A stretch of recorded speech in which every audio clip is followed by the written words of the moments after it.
for those in your environment and those that you impact around you. All right. Thank you so much, Ms. Janice. Who else wants to kind of share? I'm right next to her. Okay. I work with Janice. I'm her parapro, and we work at the high school together right now. And it's probably the best combination I've ever had, and I've been with North Star for 14 years. I haven't always been a teacher, but I've always taught art. So when I came into this job, it was like being at home with my brothers. But I really enjoy working with the high school, and we work with many varieties of students. And then at home, I also have a brother-in-law that lives with us. He's had 7 strokes. Oh, wow. And I have a 25-year-old son who has said it's all right for me to say this. He's schizophrenic, and he was childhood schizophrenia at 12 years old. So I kind of got into this job, and then things started happening, and it helped me to cope with what was going on in life. Awesome. Wow. So how long you been working at the school, you said, with Ms. Janice? Yes, I've been with North Star 14 years, so I've been through all 3, from kindergarten to high school. But these past 2 years, I've been with Janice as her co-assistant, and it's been the best. I don't get beat up. We have a great time. We break into song every once in a while. We drive the kids crazy. All right. Awesome. So it sounds like y'all balancing well, and also having good support is important as well too. Yes. Yes, it you know, is. it makes it a little less intense if you don't feel like you're going through it alone. Right. That's important. Thank you so much. Thank you. Anybody else? Oh, Miss LaTanya, I love your hair. I'm Jackie. I just had to say that. Hi, Jackie. Hi. So my friend Serena's on here too. We both do the same job in different counties. We work with our school system as we're called parent mentors. Yes, we mentor parents. We help parents who have children with special needs. There Serena is. She's not stressed out. She's in bed. And I would usually be in bed seeing clients, and you know. So I'm kind of liking this quarantine thing. I can see clients. Yeah, I'm kind of enjoying it myself. And, you know. So I've been working as a mentor for 15 years now. I have my daughter here with me. She's 24. Serena and I both, our children have diagnoses of autism. My daughter has required a lot of attention over the years for different things, for behavior, for sickness. She became very ill. So I was interested in hearing this topic because I actually have done this topic for several years for parents. And I'm so glad you gave me a new word to call it, because I got some pushback for calling it burnout because they said that was a negative. The title of our topic is how to prevent or how to help, you know, when parents have burnout. But it's amazing. Some people don't think we get burned out. And so I'm so glad for this compassion. Fatigue. Yeah, fatigue. I like that word. But I definitely have been there in the throes of feeling burned out several years back when my daughter was very ill, hospitalized in intensive care. I was still doing the work, still helping families because that's my passion. But I felt like I was on my very, very last leg. I felt like I was going to lose my mind. Didn't know where to turn, what to do, but praise what I do. But I'm like Janice up there. I have so many interests that I could fall back on a lot of those. And even now today, with a lot of things we're going through, that's a lot of my peace and my mental health days is finding things that I enjoy doing with my hands. I've read 2 books already and finished them. But that's what Serena and I both do that for our counties. We support other families who are going through what we're going through. So I could totally connect with Cedel when she said, that's where I found my peace. Because every time I feel like I've helped a parent dig out of a hole, it's given me some strength. So that's pretty much how I've dealt with what we call burnout. Absolutely. Thank you so much, Serena, Ms. since I introduced you, did you want to add something to that? And you want me to somebody unmute you? Okay, I'm sorry about that. You can also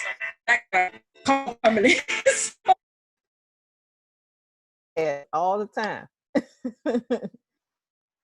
All right. So we have Miss Sherry, Miss Sheila, Latanya, and Jen.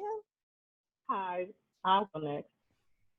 Thank you for compliment on my hair. Thank you. I love Oh, your. I love it. Absolutely. I'm trying to get mine that full in the top. I am Latanya Williams. I work for DBHDD with the Office of Transition Person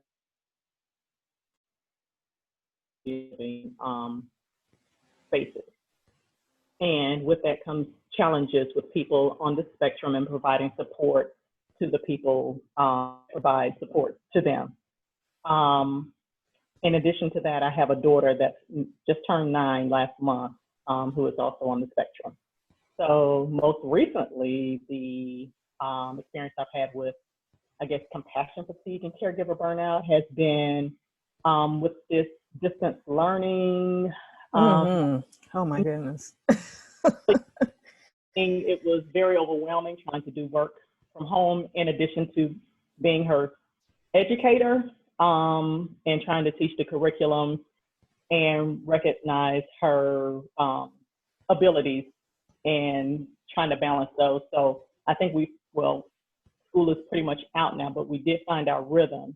And so as this continues, I know better how to kind of manage that. I kind of got a rhythm and a schedule, and I've learned her learning style a little bit better during this time. So that's a positive.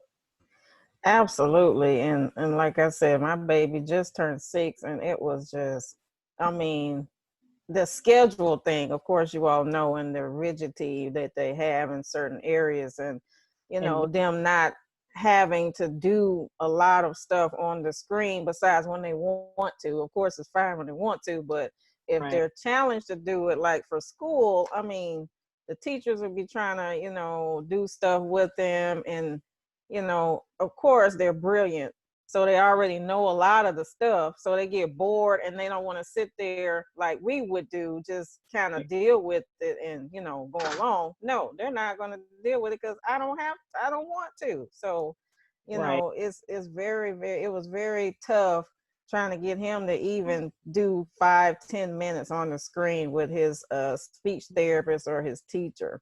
I was about to say that as well. And then she has 3 different therapists, one for OT, one for speech, and one for physical therapy. So we've been Zooming, those sessions every day. I think except Thursday, she has something. So that has been a challenge too. Of course, the speech probably goes a little bit better than any of the other services. It's kind of hard doing physical therapy via Zoom. Right. Just trying to figure it all out as we go along. Right. And that's the best we can do. I mean, I think we're all trying to figure it out, it's the teachers and everybody. We're all just trying to figure it out together and do the best we can. And I think the best thing we can do is, again, not be so hard on ourselves. And, because none of us have ever been through anything like this before. So we just have to understand this is just a tough time, and we're just trying to do the best we can with the tools that we have. And so, but some of that perfectionistic mindset that I say I have, it makes it challenging. Allow myself some grace. Yes. Miss Janice, you had your hand up? Yeah, I was going to say that Sadell and I have seen some unexpected silver linings with the distance learning. We have a number of boys in our class right now who are on the spectrum. They would have been Asperger under the old DSM categorization. And they have really been thriving in that situation where they're sitting at home on their computers and they don't have to bother with anybody else round about them. The other interesting, so that they're doing well with their work. They're communicating better with us through, it's verbal, but yet it's non-verbal because it's through a computer. So fantastic conversations back and forward through Google Classroom. And then the last thing, which has been absolutely awesome, and I think relates to this topic, is we've had the ability to coach parents while they've worked with their children at home, which of course is not a thing we get to do normally. So it's been really awesome. in some ways. It's Well, been that's tough good, in you other know. ways. Right. There's always some positive with anything you can, Yeah. you know, decipher. That's great to hear, though. It is. All right. Miss Sheila, Well, I'll Sherry. go. All right. I Hi. can say something. Hi. I'm a parent.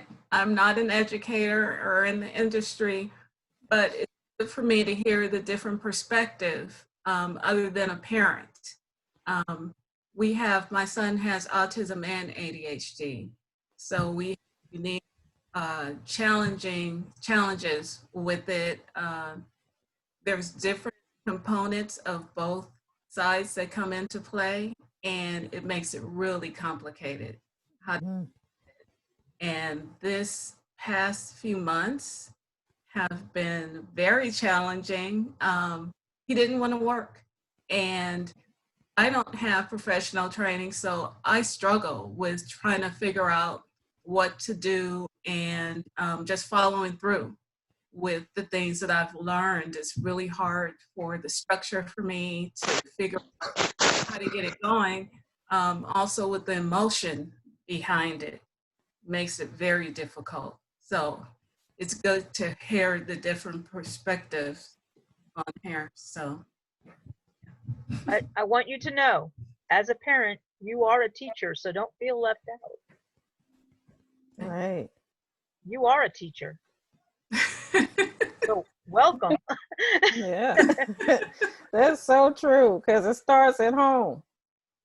yeah, It ends I there. respect what you guys do because it's a very difficult thing to hold your emotions in and, you know, deal with what's going on and the challenges and still keep your head. I mean, I have gone and cried over school and just had to get it back together to come back to the computer with him and continue on.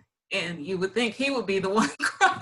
It's actually me. And I just need to understand patience and how to deal with this thing a lot. Right, right. And again, just, you know, doing the best you can, because they have their own little minds and their own wheels and things. And so, you know, we can't force them to do anything they don't want to. All we can do is just kind of, you know, encourage them and give them some good motivation. And still it's up to them what they do, because, you know, Yes. my son does what he wants to do when he wants to do it, even with all of my tricks and my prodding and pleading. And I mean, he's just his own little man, and we call him Little Man. Yes.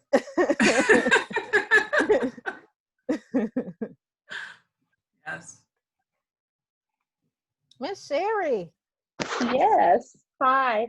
I'm Sherry. I work with the Center for New Beginnings, and it's out of Waynesboro, Georgia, but I actually am in the South office, which is our Millen office. And I work presently right now as a lead RBT, but I will be sitting for my BCBA exam in August. So this time at home while it has been challenging, it's also been a time to study for the test. And prior to that, we lived in Virginia. My husband is a pastor.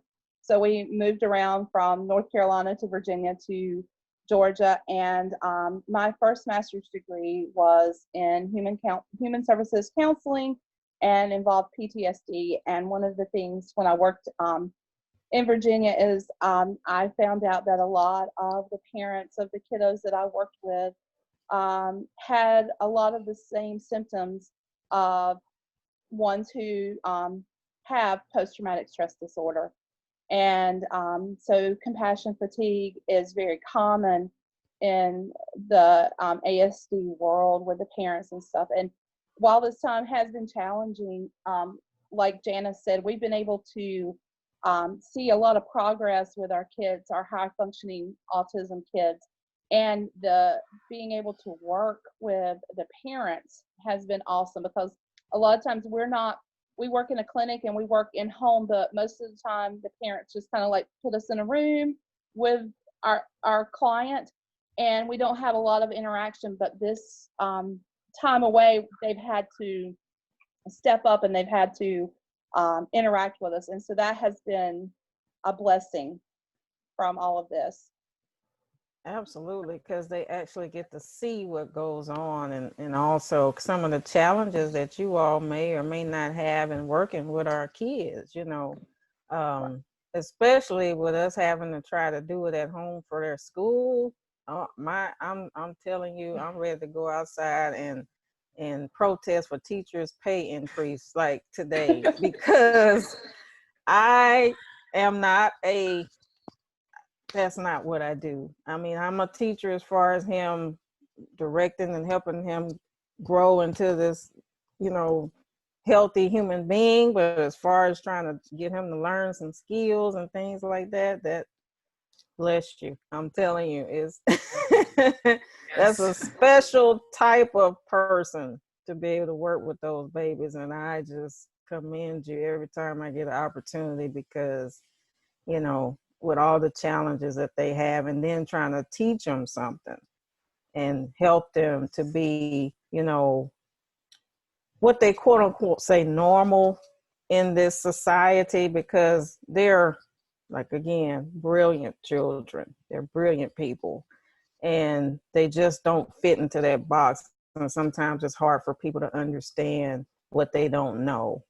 And so I commend teachers and everybody, the therapists and everybody that works with those babies. I can't say that enough. All right. And Miss Taylor is our moderator. You want to say something, Taylor? Hi, I work for the Center for Leadership and Disability at Georgia State University, the one who's putting on this Autism Conference and Expo this year. And I'm just, as Lisa said, the room moderator, so I'm just here to interact and provide any services and help as needed. So if you guys need anything, especially you, Kalisa, please let me know, and I will do my best to make that happen. Also, it would be great if you guys could turn on your videos if you can. It just makes the discussion a bit more intimate and more like how it would be in person if we were able to do the conference in person. So if you can't, I understand, but if you are able to show your screen and turn on your video, we would appreciate it. Thank you, Taylor. I appreciate No it. problem. All right. I think we have Jen and Ingrid. If y'all want to say something, if not, we'll continue, and I'll continue to run my mouth as usual. I can talk. This is Ingrid Linden. I'm going to get my camera fixed, but for now, I teach school at the middle school here in Bleckley County. I teach in the self-contained classroom, and I have 7 now, 8 children this past year, 4 with moderate disabilities and cognitive disabilities, and 4 with mild. 4 of them are on the spectrum. And I really miss them very much. And I understand what you guys are saying, because that's what I'm hearing from my parents is, how do you get my child to do anything? And I'm really concentrating on their well-being more than what they're learning these last couple months, because we're all struggling. Right. And I'm just like, don't stress out your child to do this work. If they want to get on some of the fun, PBS Kids or some of this fun stuff that we do. One little boy I have that's autistic, he was always the first one when we would take a break. He'd be, time to get back to work, time to get to work. And his mother said she just would sit down and say, come on, I'm your teacher now. And he'd say, no, thank you. And I just feel for him, because he doesn't get it. He doesn't understand. And so I'm more concentrating on their mental health than particularly learning skills right now, because I think that's much more important for all of us. Right. I'm also sharing, my sister and I spend 1 week on and 1 week off with my mother, who's 91 and is really starting to cognitively decline. So that has really shown me what compassion fatigue is. I mean, I've had it a little bit working in the school system, but when you're with a person 24 hours a day and it's your mother who's always taking care of you, it's heartbreaking, and it's also frustrating. So that's where I am, and I'm very glad to see all of y'all, and I promise I'll get my camera fixed. No problem. Thank you, Miss Ingrid, for sharing and being on. Glad to have you. Thank you. Thank you for the work that you do. Thank you. And Miss Jen, I think she's the last one we have. Yeah, so I apologize. I actually had to step away and take a phone call, so I missed the first part of this and was tuning in like the last 10 minutes. Are we just doing introductions? Yes, ma'am, we are. Okay. Sorry. Like as soon as we started this, like 5 minutes in, I got a phone call that I had to take. So I am a BCBA for a school district, and I also work for a private company in Atlanta. So I have a little bit of clinical experience and a little bit of school experience. So I'm on both sides. So I'm working with, well, right now I'm working mostly with parents, thanks to COVID. But normally I work mostly with the students and teachers. So I was really interested in this session specifically because I am still doing home therapy. And so I'm working with those parents, and they are burnt out. Like they were very thankful for the breaks that they got when their kids went to school. And when we go in and work with them, they're still, you know, thankful that they have those sessions, but you can tell they are tired. And I don't blame them, but, and then it's the same for my parents of the kids that I work with in the school district. Like whenever I do virtual stuff with them, they're like, I just don't think we can do that. That's not feasible. That doesn't work in our house. And I don't have any kids of my own, any human children. So I really can't, I don't know what that's like. I can only empathize with them. But yeah, so I was just really interested in this session to kind of get everyone's perspective and learn a little bit more about that. Awesome. Thank you, Jen, and for the work that you do as well. Yeah, so we're going to go ahead, and I have a few things just to kind of, because there is a small distinction between compassion fatigue and caregiver burnout. And what do you think, just anybody, what do you think that distinction would be? Sticking with it or giving up. Okay. Yeah.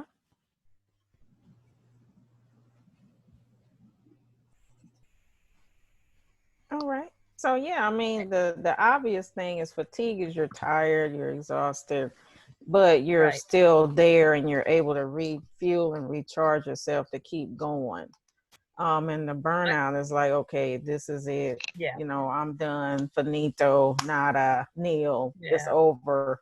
You know, I need to change.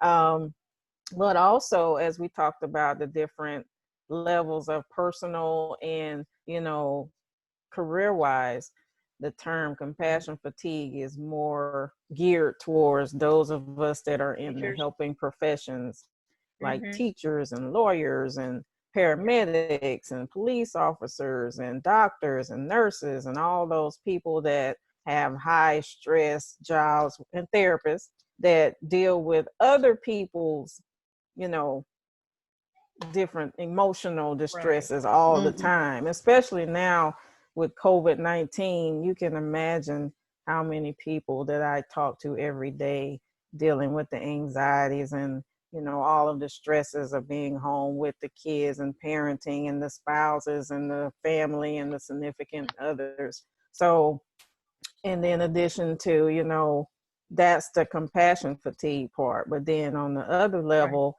where I have my son and trying to help him with his Yeah, you're the schoolwork caretaker. and managing his temper tantrums and not being able to really go outside and different things like Right. that on a routine. That's the caregiver burnout that could happen. So that is the small distinction. Is just the title that you want to call it is. Okay, for nurses it's compassion fatigue, for mom is caregiver burnout, or daughter or brother or sister. So that's the small fine line distinction, but it's the same thing. And so what do you think will be the difference between compassion fatigue and caregiver burnout? I would say the relationship is the main thing.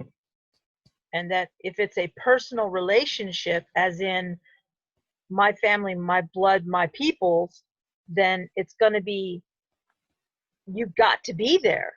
Whereas in a teaching or a giving relationship, as we do at school, I can walk out of the room. I will be gone tonight, but I'm not there 24 hours. And that's a good point. You have that freedom to kind of, okay, I know at 3:30 this is going to be the end of my day or my, session here. And I can, like Janice said, I can just kind of put that away until 7 o'clock in the morning the next day. But when you're home or when you're faced with it, 24/7, it's a different thing. You really don't have many options to just walk away. And sometimes you feel guilty if you do.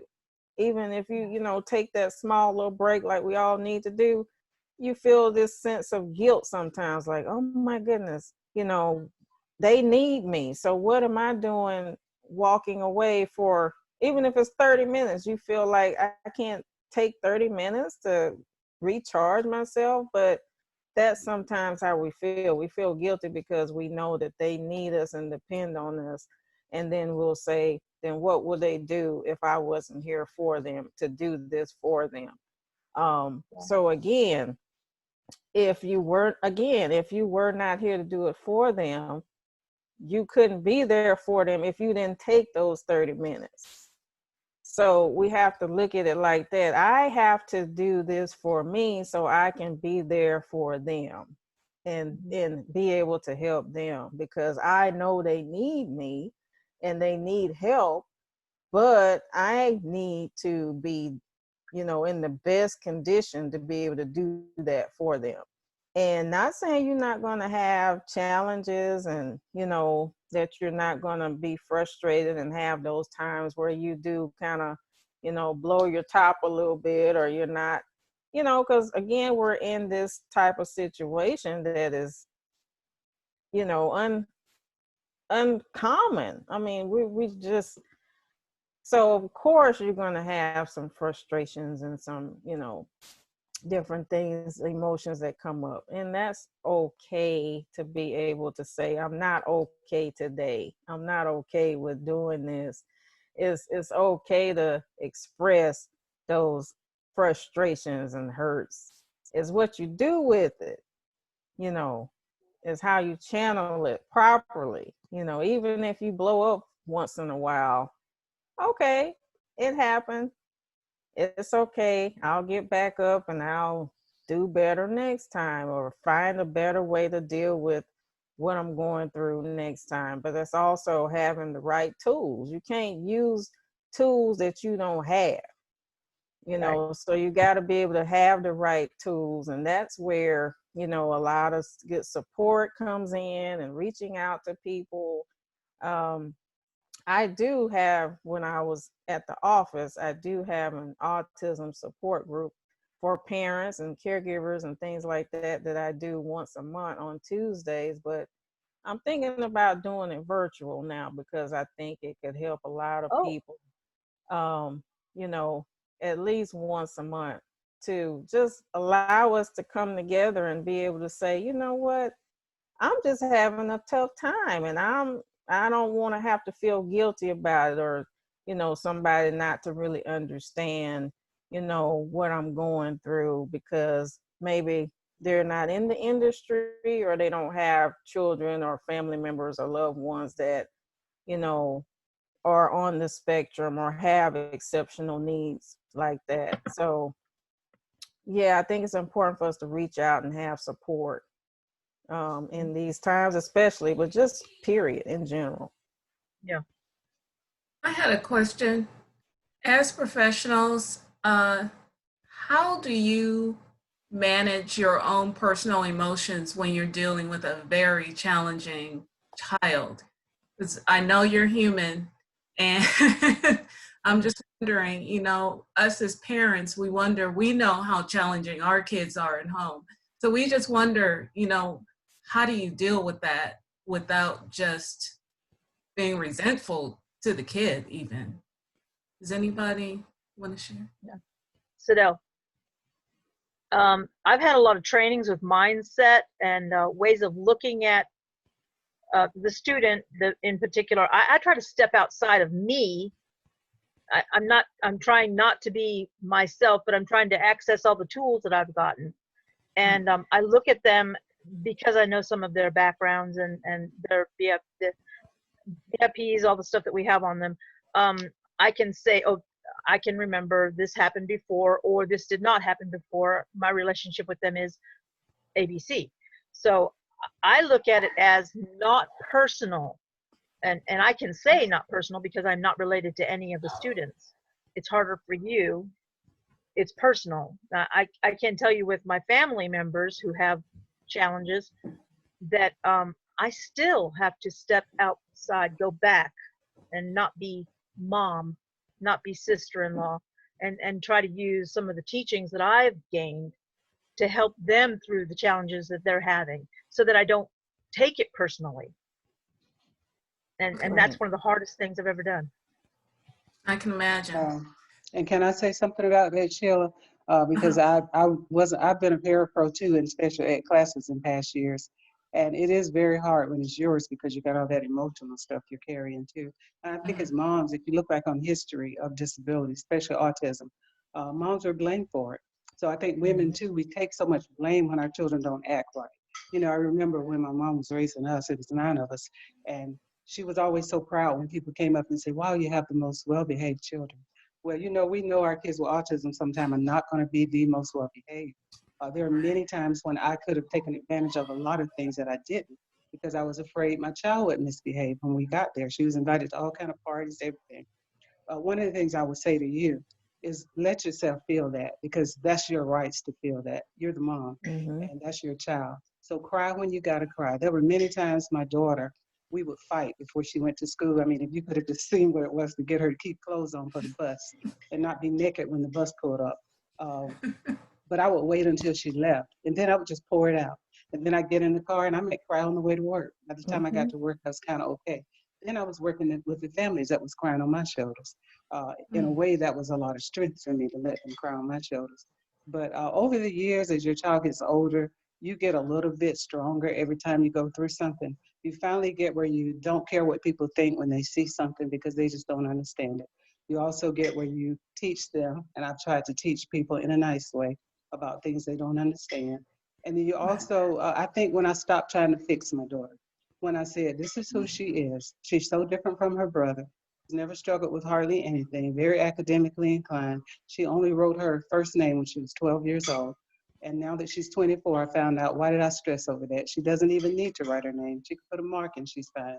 And that Miss LaTanya over there, she works for the agency that helped me so much because there's funding to help people like my daughter. That funding has been a critical change in her life because she was allowed then to get people to help her do some of the things I was trying to help her. Now that her caregiver is at home, because I'm not letting her come in and out of our house, I told her, I said, I didn't realize how much all the years of help has made such a difference. So Ms. LaTanya, take that back to DBHDB. That funding that she has made a world of difference because someone has come and helped me do those hard chores of helping her brush her teeth without fighting, make up her bed without fighting, you know, take care of her body. She goes and bathes and picks her clothes and does all that. She does not speak, but she totally gets it. She understands a lot of things and she's had the opportunity to be in the community, to do all sorts of things. And it's because of the funding that's available for somebody like her. But as a mom, you'll get stronger, but cry. If you want to cry, cry. That's your baby. And don't apologize to anybody about it because you love them and you love them just like they are. And as they get older, you'll begin to accept them and say, this is who I have. You know, I used to pray all the time, God, let her speak, let her speak. She spoke a little until she was 2, so I missed that a lot. I missed mama, I missed all that. But lately when we've been home, she's been verbalizing a lot. She does it so much that I said, okay, maybe I shouldn't have been praying for that. But But it's okay. You'll get okay. And then I do want to tell Miss Taylor, Miss Taylor, I wish I could show my face too, like all you pretty ladies, but I'm redoing my hair, so I don't want you to see it yet. Okay. Jackie, I completely understand that on a personal level, but you're fine. Oh, wow. Thank you, Miss Jackie, for that, because I think sometimes we feel alone in this, because I have family myself that'll say, well, your son should be talking by now, or he should be going to the bathroom by now. Or, it's not that he doesn't know how. I keep trying to explain that to them. It's not that he doesn't know how to go to the restroom. He does not want to go. And it And may be, it sometimes may you be have that. sensory. And it may be sensory. It My daughter is. she didn't go to the bathroom until she was 5, but she became very independent with that by the time she was 5. That's a lot longer than my son. But I think that's where we have to stop. Family members can hurt you more than anybody. And I have a lot of siblings. And people used to say, oh, you must feed them too much candy. They fix it. They got all the right answers for it. But I began eventually to educate my family about my daughter, to share stuff about her, to not hide her, to let her come to family events, and to teach them about her. And now my family loves her as much as they love all the other kids. My sister's a special ed teacher. And when she became one, she called me and apologized because this used to hurt. She would take all the other kids out and never invite my daughter. And one day she took my daughter with her and she said, wow, she's more behaved than all the kids. Because we're so used to fixing our kids. We're always telling them, no, don't do that, you can't do that. And we don't let them be who they are. And she's 24, she's happy, and she's the best she can be. And that's all I ask of her. When I see that smile on her face, and Miss Sheila, you teach your child by what you're doing. They're watching you. They're watching everything you're doing. So at least make sure you're happy with them. If it takes singing with them, looking at some Zoom, some YouTubes and dancing with them, you can teach them lessons that way. Even my other grown-up son, when he got his first job, he came home and told me, Mom, so Mr. So-and-so told me this, this, and this. And I looked at his dad and I said, haven't we been telling him that all our lives? We learn better from other people. We don't learn from our parents as much as far as them talking to us and forcing us to do things. So you're being the right kind of teacher, like Sadell said, at home. It may not be a classroom teacher. That's okay. You don't have to do that. That's why we got them. But just keep working with it. Let him enjoy the time he's home, because we might not have this long, but teach him naturally. Just try to find some natural ways to show him things you're trying to get to. I said him, I don't know if it's him or her, but I'll shut up and let Miss Kalisa do it last. No, Thanks for that. because thank you, Miss Jackie, because like I said, my son is only 6. So you have way more experience than I do with your daughter being 24. So I thank you for that insight. Because I can only tell, my personal experience from where I have at this point. So I thank you for that. Yes, Janice. I was just going to say, from a teacher point of view, that it's really important to remember that the parent is the expert on their child. As a teacher, we may see your child in a different setting, but you have a much better understanding of the whole child, because you do see some stuff that we don't see. And so I think a partnership with the parents is crucial. I think that, it's an old adage that all behavior is a form of communication. And so I know that Sadell and I see ourselves as being the detectives. And sometimes that will involve going back to the parent and saying, we're seeing this. Do you see this? What does it mean? And vice versa. But we're all in that together. And I hope that, those of you who have children who are on the spectrum will feel empowered to be your child's advocate. I've been lucky so far of having great teachers that will communicate and ask about home and try to work with that at school. And I think I've been really lucky because I hear a lot of horror stories. Lucky as well. Have great teams. I love hearing that because as a parapro in a high school, we have a lot of parents that avoid the phone calls. Yeah. So I think the last question would be, how can we reverse or minimize the effects of both of these things, you know. And we kind of talked about finding different ways to help alleviate it, you know, different ways. But personally, how can you do that for yourself? I guess I want to individualize it because we all have different ways that helps us. But what can you do if you're in a situation where you can't necessarily just go away from it? You know, you have a parent that lives with you that you have to take care of, or you have a child, or, you know, something like that. What can you do to make sure that you keep yourself in the best possible mental and emotional and physical condition to get through those challenging times?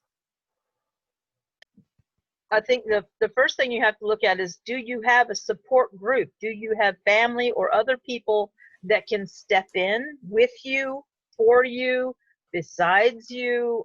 I don't. At home, I don't. At school, I do. I've got my support, which is Janice right there. There she is. We're a team. But at home, not so much. And I just have to tell myself that it's okay.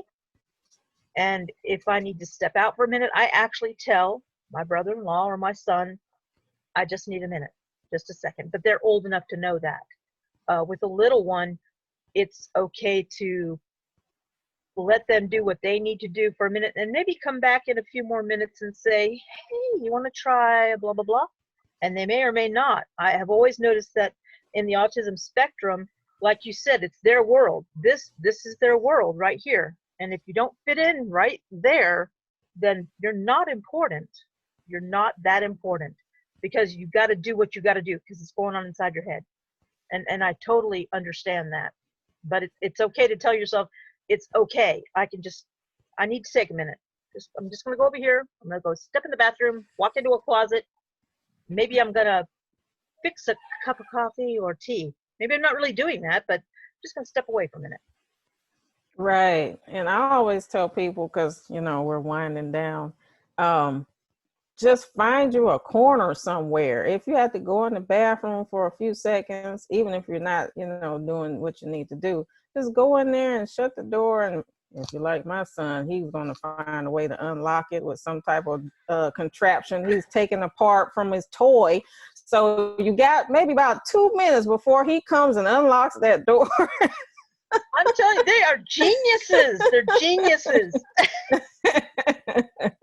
Because privacy is no more. If that door is locked, okay, I'm going to go find something. I'm going to unlock it because I need to get in here and see what you're doing. So I got about 2 minutes before he goes and finds something to unlock that door. And so I'll take me about 3 quick breaths in and out and just reset myself and just, you know, go back and do what we need to do. And since he has sensory stuff, a lot of times I'll just catch him and hold him and be like, hey, I know you want mommy's attention. Let me give you a hug. And sometimes that helps, just to kind of slow him down and just let him know, hey, I'm here. So that's sweet. Find ways. All right. I know we got a few minutes. So are there any questions before we have to end?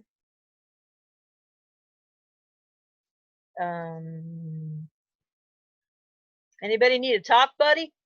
I can talk.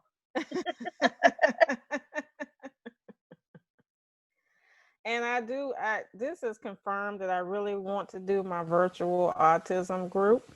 So please go to my website. It's risingheightscounseling.com. Join my email list, and I'll make sure that I let everybody know when that's going to happen, because I think things like this is essential for us to get together and be able to just express ourselves and get some good support and, you know, just help each other and let us know you're not in this by yourself. We're all together and we're going to make it through this.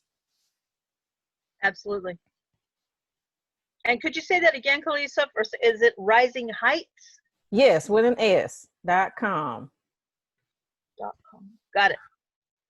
Thank you. Thank you all. I'm so glad I was able. There's Serena. She came back. All right, the rooms are closing now, guys. Ah, This was wonderful. Thank you. All right. Thank you all and take care. Bye. Thanks. thank you. Thank you. All right. Bye-bye. Bye-bye. Bye.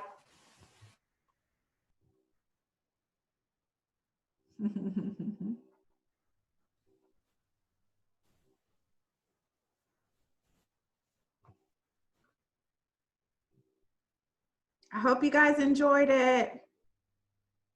Awesome. Yay. Thank you so much. No problem. Look out for an evaluation for the conference if you were able to join the conference. And then also we have separate ones that we'll send for lunch discussions as well. We would love All right. feedback. All right. All right. Bye. Thank you. Have a good day. See y'all Thanks, you too. later. Bye-bye. Bye.